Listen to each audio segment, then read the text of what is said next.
Fuel and electricity prices are going through the roof. So what can you do about it? Well, there's one thing you can do and help the planet at the same time. Put in solar panels. But how easy or hard is that to do? How expensive is it? And how much of a dent might it actually make in a country known for cloudy, rainy days and dark winters?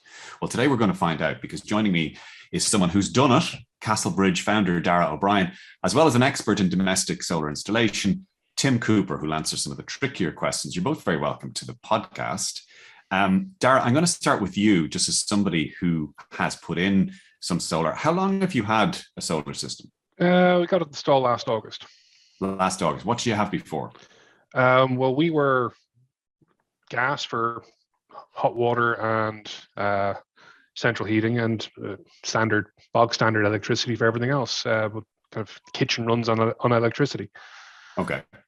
And how much, and I know I'm throwing these questions in, but I just want to get a few basics out of the way. How much of your home's electricity, roughly, does the solar setup now cover? Roughly covers about 30%. Okay. During the day, we have two people working from home, two home offices running, plus everything else that we would have around the house. And during the day, we're looking at, even on a cloudy day, about 30% of our total consumption. Does that vary in the summer versus the winter, have you found? It would vary a little bit in terms of there's a narrower window during the day when you get maximum generation capacity off the panels. But like the summer, it's basically everything basically runs for free. And the winter we get a narrower window, and the amount of generation capacity is lower. So it goes from, right now it's roughly 30%. So it could go from what? 20% up to, well, in terms of total cost and total energy consumption, Ken, we only have the panels at the moment, so we're exporting a huge amount out onto the grid. We're actually exporting more. If we were to have what we're exporting to the grid stored in battery, we'd be roughly replacing what we're currently importing from the grid. So you don't have a battery to store. Don't have a battery yet, but that's the next upgrade. I'm allowed. So you're giving away most of your generated. I'm giving away most of it, and even in winter, we were giving away a large chunk of our generated capacity for free to the grid. Okay. Do you have separate heating? We still have our gas heating, yes, but the hot water is now running off the solar panels. We have the Eddy immersion. So roughly, if you don't mind me asking, roughly how much did this setup cost you?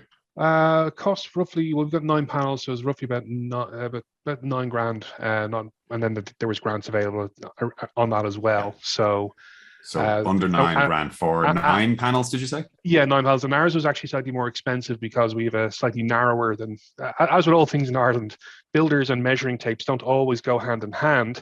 And our side entrance was slightly narrower than it will be required for the standard scaffolding that the installers had. So we had to actually go and get scaffolders to come on site. There was an additional cost for that, and that actually led to a delay. We would have the system installed in May or June, but there was a delay getting scaffolding because suddenly once building sites opened up again last year, it was very hard to get scaffolding and things like that. So it took how long from start to finish? Well, the ordering was we placed order in May, then getting the scaffolding took until August for the scaffolding to be available. Once they were on site, installation started on a Monday and they were done and gone by the Thursday. And my last basic question, what now do you have physically on yours? You have 9 solar panels, and then what else? Do you have a machine or a box somewhere inside? We have 9 panels. We have the inverter. What is it? Sorry, up in the attic. An inverter is, what is that? A box? It's a box up in the attic. Again, I'm not technical, so it's a doohickey up in the attic that turns So you got 9 panels. You have a box in the attic. Is that it? Yeah, and then there's the control box in the utility room, and then we've got wireless connectivity to a smart home hub that connects all the bits together, and then there's an app that allows me to track the usage. Like when I'm on the road, Adrian, I can tell when the kettle's turned on just by glancing at the app. Listen, consumption goes up spectacularly. Isn't technology a wonderful thing? So, but in total, you've 9 panels and 2 boxes. Yeah, 9 panels, 2 boxes, and the next upgrade, because I'm only allowed to spend a certain amount of myself on nerding out every year, Adrian. Then the upgrade is the battery, which is in train at the moment. And sorry, the very last bit, did you have to get planning permission for any of this? No. Okay, Tim, if I could move to you, you have a lot of experience over many years in domestic solar installation. What Dara's experience, does that sound fairly typical to you? Reasonably typical. I've been in this technology for 28 years. I installed my first system 28 years ago. And at the moment, I'm advising as many people as I can about what to do if they ask me about PV systems. And I just try to share my knowledge with them. I start looking, have they space for it? Is it pointing in the right direction? Is it unshaded? And how many PV modules will you fit on it? Once I've established when you say PV module, is that solar panels in our language? A solar panel is a term that applies to both solar thermal and solar photovoltaic, which generate electricity. PV module is more precise. One generates heat, which is a solar thermal device, and the solar photovoltaic generates electricity. Only electricity, so they're mutually exclusive. Only electricity. They're mutually exclusive and practically exclusive, because if you're generating loads of electricity, when you're generating loads of heat, you just have far too much energy. So you cannot power your heating as well as your electricity from a typical solar installation? Well, the house of the future is going to be all electric without any doubt. Gas is going to be phased out because of its CO2 emissions and its cost. So in future, you'll be heating houses by electricity. That's fine, but for the person, sorry, continue. The PV system just pumps electricity into your own household circuit, and it'll go into whatever's connected at the time, be it a toaster, be it a heater, be it a kettle, be it lights, whatever. So thermal panels, you're saying, will be phased out. You won't need those anymore. I don't believe they make sense. They're not as long, they don't have as long a life as PV. They're much less efficient. They're unreliable, and they produce a whole lot of hot water when you don't really need it in the middle of the summer. Okay. Typically, how many panels do you need for a family home? Well, the first thing I do is I look for electricity bills to try and find how much electricity they're actually using. I then look at the house to see if there are any changes they should make to improve their efficiency, such as changing from using boilers for hot water to, say, using an immersion heater, which is in fact very much more efficient, because boilers used for hot water only are horribly inefficient. So let's say the bill is 300 quid a month. How many panels do you need to put a big dent in that? 300 quid a month, that's 3,600 a year. That's a reasonably high bill. Now, I'll again have to look at the load pattern. I mean, I have 2 houses here that I've looked at so that I can discuss this based on fact. One is a retired family living in the country. Most of their electricity is consumed during the day. They're perfect candidates for solar PV. The other is 2 professionals living in Dublin. They're never at home during the day. Most of their electricity is consumed after 9 p.m. They're very bad. Now, I have to look at those in detail and work out how can we adjust the household operation to match the PV output, and then see if I can adjust sizes so that they match well. Okay, so let's take the first example, because a lot of people are still working at home. You've a household, there are people working at home, they're using the electricity mainly during the day. How many panels do you need to put a dent in that electricity bill? The first thing is above 7 panels in Ireland, you need planning permission. Okay. So above 12 square meters. So I normally home in on the 12 square meters. Now, typically that's about the right size for a typical household. Seven panels, about 300 or 400 watts a piece. So 2 to 2.5 kilowatt peaks in total. Is it? How big is that in terms of a normal roof? It's a normal roof, 2/3 covered. Something like that. 2/3 covered. So 2/3 of your roof might be covered with panels. And just to, again, I'm sorry for the really basic nature of these questions, but if you put in, say, 7 panels, for example, up to your 12 square meters, and you've got your household where people are working at home, maybe the bill is 200 euro a month, let's say. How much of a dent in that 200 euro will those panels make? Well, the 2 projects I looked at, the 10 module ground mounted system in the country, was going to save him 542 quid a year. A year. Exactly. So that's under 50 quid a month. Yeah. Okay. And that's somebody working at home, is it? That's a retired family living at home. Hmm. Now that's before he puts in a thing called a diverter, which will reduce his export and divert surplus electricity into his hot water tank, for example. Is that what a diverter does? So yeah. Okay. And should you get one of those? Most people, I recommend that they should get a diverter. They should. They should, because it will enable them to turn off their boiler if they have a boiler for most of the heating season. That's April to September. Yeah. And with these new smart meters and off-peak low-cost tariffs, they should be doing it in any event, because you get very cheap electricity between 4 a.m. and 7 a.m. in the morning.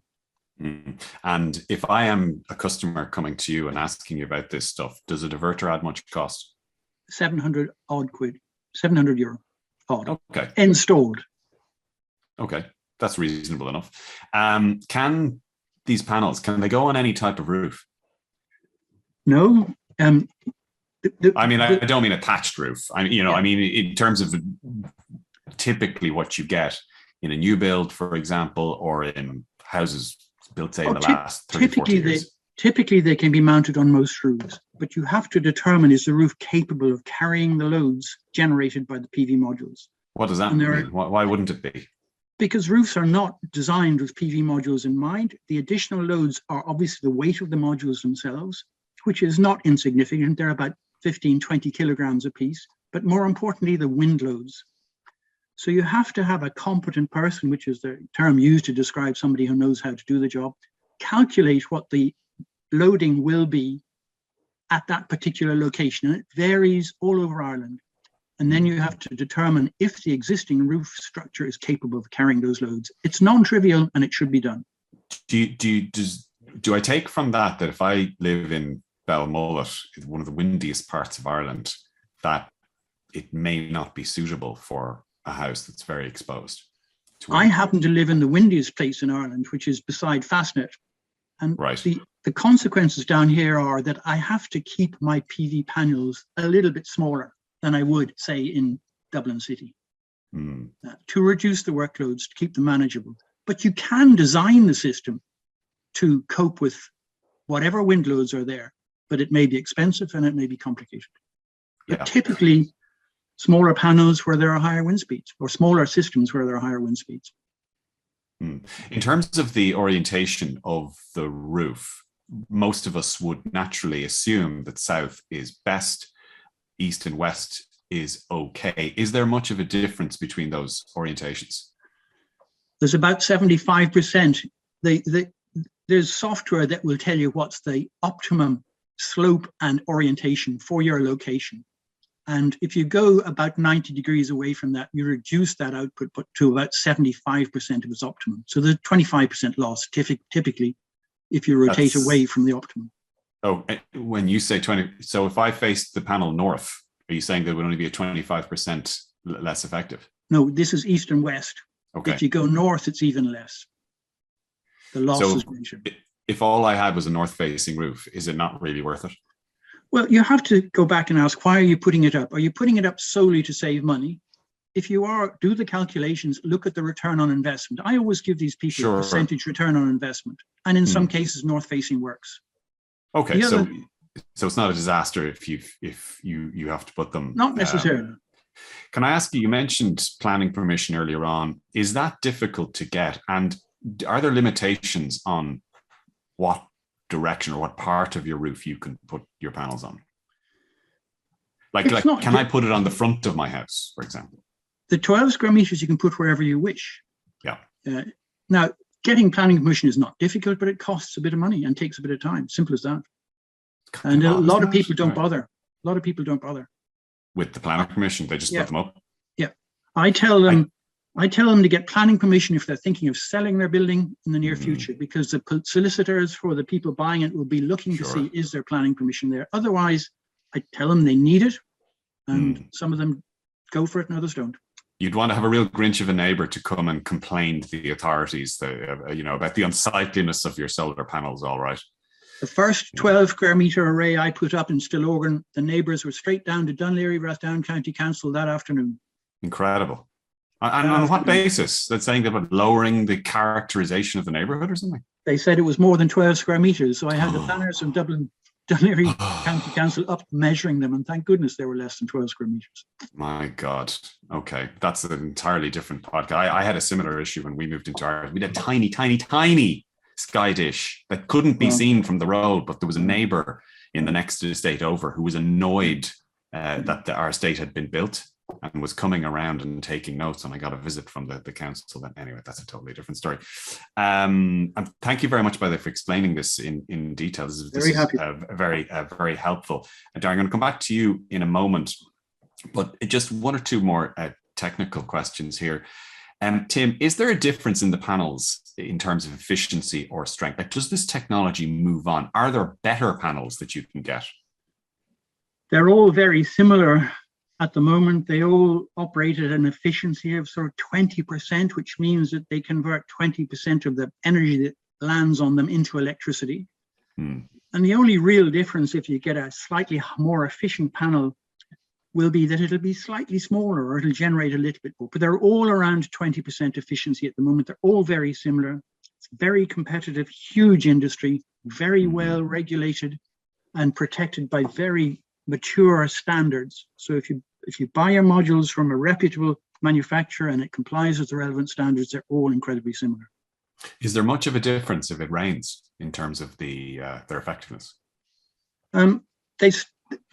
They generate electricity by photons coming down and knocking electrons from one side of the cell to the other. And the number of photons that hit the cell is directly related to the amount of sunlight hitting the cell. Now, when there's no clouds and no rain, obviously, almost all the sunlight passing through the atmosphere hits them. If you put anything in the way, mist, rain, whatever, you're starting to lead to diffuse radiation, which is dramatically reduced. But by much? Oh, it can be down to 10%. In foggy weather, you'll get none. You get none in foggy weather. In foggy, low cloud, you'll get none. So let's say you have a bad summer and it's cloudy. I know, could never happen in Ireland, right? But let's say you have a bad summer and it's cloudy most of the time and it's raining a lot of the time. You could be down to half or less what it could be doing if it was in the sunny southeast where Dara lives. Dara lives in Wexford, so. Well, with a south-facing roof, I have a number of advantages. Yeah. You can simulate very precisely how much electricity you'll get out of these every second of the year, and that takes account of a standard weather model for Ireland. Now, it fluctuates all the time. Today, for example, I'm sure Dara and our systems are generating at peak output, but if a few clouds came, it would drop right back down. So the whole time the output is fluctuating up and down all the time, unless it's absolutely clear like today. And that's the challenge, because your household load is also fluctuating all the time as you switch your toasters on and your hairdressers and your TVs and all the rest. And if they don't match, you have a problem. So that's what I try to do, make sure that these things match as closely as they can. Is it a good idea to get a battery? My own view, no. Why? Firstly, there's a huge environmental and social impact associated with the manufacture of batteries, which I just can't buy into. Secondly, they don't stack up financially. I do an accurate return on investment of all the analyses that I'm asked to do. All of them show that batteries don't stack up. A lot of people put them in despite that. When you can sell your power to the grid is your battery. It's free, it's there, it'll take what you export and you'll get paid for it, and you'll be able to buy back your shortfall. But and even in the example that you gave of the couple who are out working all day, they come back at night and that's when they use their electricity. Wouldn't it be better for them to use the electricity stored in their battery? I've looked at putting in a 2.4 kilowatt hour battery and a 4.8 kilowatt hour battery for them. The return on investment on them is 2.4% or 2.5%. I suspect they will put it in. It marginally improves things for them, but the cost, additional expense is significant. Like, what does that mean? What does significant mean? Well, the basic system for them costs 6,269 today, and with a battery, it's 9,006. So there's a significant 3,000. Yeah, for very marginal benefit, and no real benefit when you're paying. Now, if they put a diverter in, they'll be able to put their surplus power into their hot water tank and turn their boiler off during the summer and save much more. Okay, Dara, can I bring you back in here? I think you are thinking of getting a battery. Yeah, looking at it and doing the calculations on it at the moment in terms of what is the optimum approach. Because again, we've got quite a lot that we're exporting, and just one of the things I'm looking at is how best to maximize the value, and that's the key thing. And also, one of the things I'm looking at is whether the option of battery technology that might have failover in the event of power cuts, because I work from home. So I'm looking at it from the point of view of resilience in the home office and things like that as well, because which is a kind of a premium that you might be willing to pay. That's something I'd be willing to pay a premium for, that simply to reduce. As it stands, I will have backup devices and backup batteries for keeping things going for a number of hours if needs be. And we have had that recently with power cuts here in the southeast, where running from one device to another just to keep working was an experience. But these are considered because different users, different needs generate a different value proposition, a different business case for the investment. So again, looking at the options in terms of the technology that's out there and how best the battery technology might support the sort of use case I have, which is that I'm currently, we have two people working remotely. As it stands, I have an EV which gets charged during the day when the sun is out. That's the battery I currently put stuff into, and we have the diverter that diverts surplus into our hot water. And last autumn we did not turn the boiler on at all from the time that the panels were installed until probably end of November was when we actually needed to turn on for hot water on a regular basis. So you're still at a fairly early stage, though, of your solar installation. As I'd say, probably many people are. If you were doing it again, starting it, is there anything you might have done differently in your setup? At this stage, no. Okay. The installers we went with gave us a walk through the process quite well, looked at all the options. And again, as Tim said, there's a design process here. It's not simply let's grab some panels and chuck them up on the roof. There's quite a good process of surveying the property, looking at its orientation, looking at the weather pattern, and then designing an optimum solution for that property. Each one is each property is a unique offering in its own right. Even where I live, a lot of my neighbors would love to get panels, but can't because of the design of their roofs. There isn't enough space to put them up in a way that would actually make them efficient and give a return on investment, or they're pointing the wrong way. That wouldn't be possible to get enough sun for long enough in the day to actually. Are these like semi-detached or terraced houses? Detached houses. So houses. We're all detached. Yeah, I'm posh, Adrian. I live in a detached house. But sorry, I don't mean to comment on your choice of boat. What I mean is, if they're detached, isn't there a roof bit facing in every direction? It depends on the size of the roof and the pitch of the roof and the design of the roof in terms of shadow and things like that. And, okay. And is there anything blocking the panels, and what could be done to address that in an efficient way? And Tim would know that the details of that better than I from a technical perspective. But that's the challenge. Not every roof would be suitable. We were just lucky that we have a very large south-facing roof. Tim, on that point, every time I go to Achill Island, there are an awful lot of flat roofs on the house. For some reason, in the 70s, they built a lot of houses out there, literally with flat roofs. And you'll see people with garages or extensions that have flat roofs. Can you use solar on a flat roof? Well, you put them on the flat roof on supports that slope them, typically not less than 10 degrees. Okay. Otherwise, they won't self-clean. Of course, yeah. Yeah, and they can be held in place by ballast, which means you don't have to drill holes through the roof, so you don't have weathering problems, providing the roof is strong enough to carry the weight. And what about fences? I saw one case study solution on a farm where panels were put on both sides of a fence facing east-west. I think it was in relation to powering some element of the farmers' facilities there. Is that ever done in a domestic setting? What's called ground mounted, which sits on a frame and can sit in front of a fence if you wish. I recommend that where it works, because you don't have the access issues of a roof. Yeah. And for example, that system with the retired couple, that's ground mounted. And it's very nice. They come in and pop down a few piles and bolt on a frame and put the brackets on, the modules on them. You have to, again, bear in mind shade, and most importantly, growth, because I've seen a number of modules leaning against fences, and I know they will be shaded by grass. And the slightest bit of shade on a PV module really impacts on its output. So does that get around the planning permission issue? No, it's the same on the ground, 12 square meters. And you can't go more than 2 meters high. You can't go more than 2 meters high. Yeah. In rural settings, there are different limits. I think it's 50 square meters, but in urban areas, it's 2 meters high, 12 square meters an area. Can you add piecemeal? Like if you put in, for example, 7 panels now, and then you decide in a few years' time, actually, I want to extend this. My needs have changed. We now have 1 or 2 electric wheels, or whatever the reason is. And I'm going to apply for planning permission. I'm going to put in another 7 panels. Is that easy to do, or is the technology likely to change in a way that no, you put that in 5 years ago? No, that won't really work with the new system we sell. It's very straightforward. There is a limit which is imposed by ESB. You're not allowed to connect more than 6 kilowatts in a standard domestic 2-phase system, and that's typically 24 or 20 odd panels. So that would be well more than most people would be considering. Exactly. Right? That in my view is huge.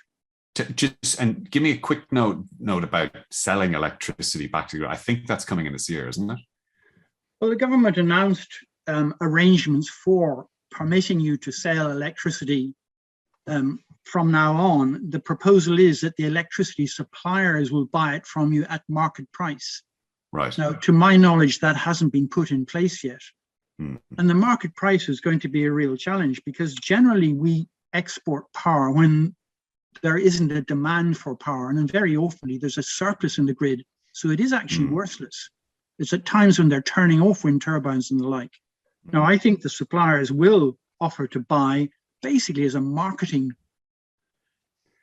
effort, rather like the discounts they give you. But it's that's a very different complexion on it, because what I think a lot of people had taken from that was that not only will you be doing something positive for the environment, not only will you be maybe making a dent in your own electricity bill, but you may actually recoup even more from it by selling back to the grid. This is, no brainer. But what you're saying is that that's actually, it might just be a gimmick, or it's quite a weak measure. Well, there was a huge pressure from a small number of people who saw their PV systems exporting power and saying, why am I paying 20 cents for importing and getting nothing for exporting? And you can understand that. Right. But for what it's worth, I owned and operated the first private electricity supply company in Ireland. I had to do that to enable me grid connect my first PV system 28 years ago. So I know what's involved in supplying electricity. And electricity suppliers will not want to get involved in buying small itty bits of power from suppliers, from individuals. By far the best thing to do with your PV output is to use it purposefully at home. Okay, but all that having been said, Dara, I assume if the facility is there to sell back to the grid, you will do it. Oh, if someone's going to give me money for the photons, yes. Yeah. Whether that makes macroeconomic sense or whether it is solving a real problem or not is a separate question. But it does help the business case and help the return on investment for you said, for example, that most of what you are taking in, it's actually just going back into the grid for free, or to you, from your point of view, it's a waste for your own personal household's point of view. It's not a waste in terms of it goes into the grid. So, why wouldn't you do that? Yeah, currently at this moment in time, we're currently exporting 3/4 of what's being generated from the modules on the roof is currently being exported. Okay.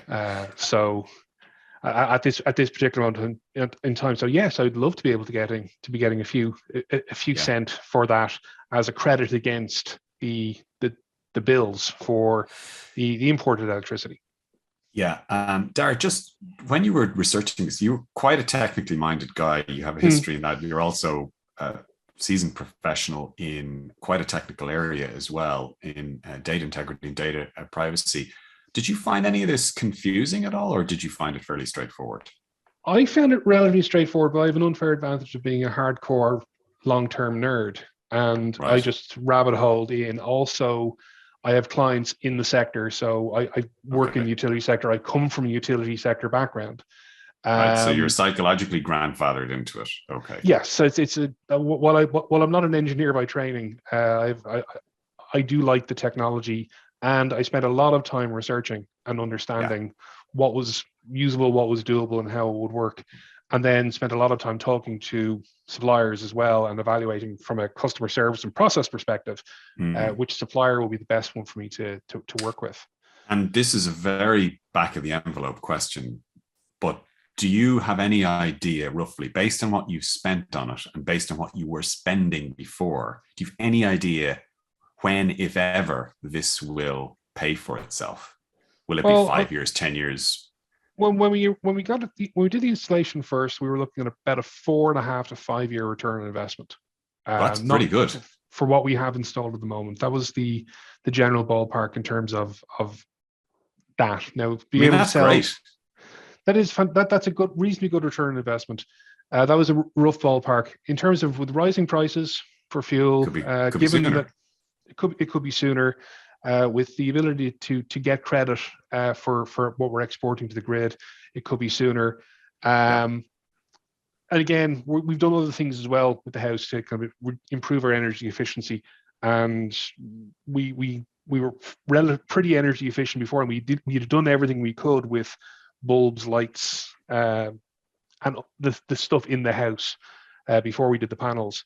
But the return, because I work from home, because I've worked from home for 25 years, like my energy consumption is quite high during the day. And as a result, the return on investment would probably be slightly different than for other people. Okay. Tim, I just have two more technical questions based on things that I've heard people ask about. If you wanted to put in, for example, a very fast charger for your electric car, which is one of the criteria when you're buying an electric vehicle, does that have an implication for you when you're trying to design your solar system? I mean, are there internal boxes that can channel more energy, for example? There is a variant on the diverter. It's called a Zappi, and there's EV charger, which sends your surplus power from your PV system into your battery in your car when it's available. I do full simulations of EVs for most of my customers who are interested. And it's very interesting. It nearly always is more economical to charge the EV at night from the grid than to have anything to do with the PV, because you can charge it at night between 4 a.m. and 7 a.m. extremely cheaply. But you can charge it for free from the PV. Not necessarily. You're using electricity that you would otherwise use for other purposes if you had the other storage facilities available. For what it's worth, I'm working on a new very high temperature thermal accumulator. I don't export anything. I put it into my high temperature thermal accumulator, which gives me cooking, hot water, boiling, all that completely free. Sorry, when you say you're working on, is this like, are you in your garage, in your workshop inventing it? Is it? I patented it. I patented some of the controls 2 weeks ago. I'm working with a number of manufacturers throughout Europe on this. To my mind, it's a much better technology than batteries. It's just a piece of fire clay that we heat up to 1,000 degrees, which is nearly melting point for granite. And we can store a huge amount of energy in there, which is then available, as I say, for cooking, for heating hot water, for making tea and coffee, for cooking your pizza or whatever. Really, I think very exciting. I'm using it's not volatile, otherwise we'll see a big explosion down around Fastnet. I'm using the same insulation that they use on the space shuttles. It's called Pyrogel. It's the best insulation on the planet. So I have a system sitting out there at the moment. It's about 650 degrees today. The surface is 30 degrees. It's astonishing stuff. Okay, my last question, and thank you again for walking us through some of these layman technical questions. If you already have an existing system for heating, gas or oil, or maybe it's electricity, maybe you use storage heating, can your solar installation play with that? It can play beautifully with storage heaters because you can use a diverter to send your surplus power to your storage heaters, for example. Yeah. And in holiday homes or something like that, you get free heating while you're away for next to nothing. Yeah. You can put the immersion heater in the hot water cylinder and heat it with a diverter. That will take the load off the boiler, be it oil or gas. But again, my belief is that the future is going to be all electric. They're all going to go out, those oil and gas boilers. So you should be thinking about that. The probable replacement will be a heat pump, probably an air to water heat pump. And again, if you can get a speed controlled air to water heat pump, it'll behave in exactly the same way as a diverter. In other words, being powered by your surplus PV. A lovely concept. Okay. Dara, you have something like that for the hot water you were saying? Yeah, we have the diverter for the immersion, and the plan. Like I you know me, Adrian, I always have a multi-year plan for things. I'm looking at the boiler, which we replaced a few years ago. We had oil, we went to gas because there was a fantastic promotion for an efficient condenser boiler. But I'm looking at gas going, okay, that boiler will have to be replaced at some point in the future. And the next step will be an air to water heat pump, and that will run off the solar.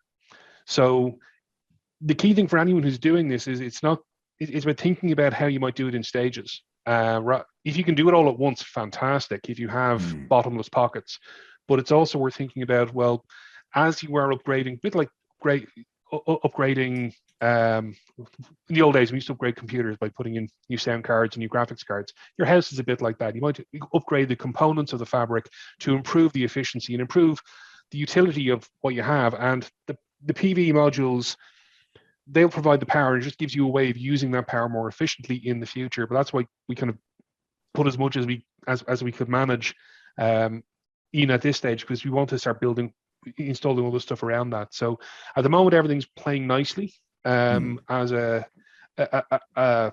the diversion, but over time the gas will get replaced with something else, and the key thing is about having that as a multi-year plan for how you improve. So it's not simply a once-off project. It's part of improving the fabric of the property. In the way my dad 20, 30 years ago was building extensions on the house I grew up in, I'm going to be adding bits onto the energy management of the house for years to come. Great. Well, listen, Dara O'Brien, founder of Castlebridge, thank you very much for sharing your experience of how you have implemented it. Tim Cooper, who can be reached at timcooper.ie, thank you particularly for easy to understand explanation of how it works and how it all fits together. And that's all we have time this week for. So for me, Adrian Weckler, the tech editor of the Irish and Sunday Independent, thanks again for listening and watching, and we'll be here with you same time next week. Bye-bye.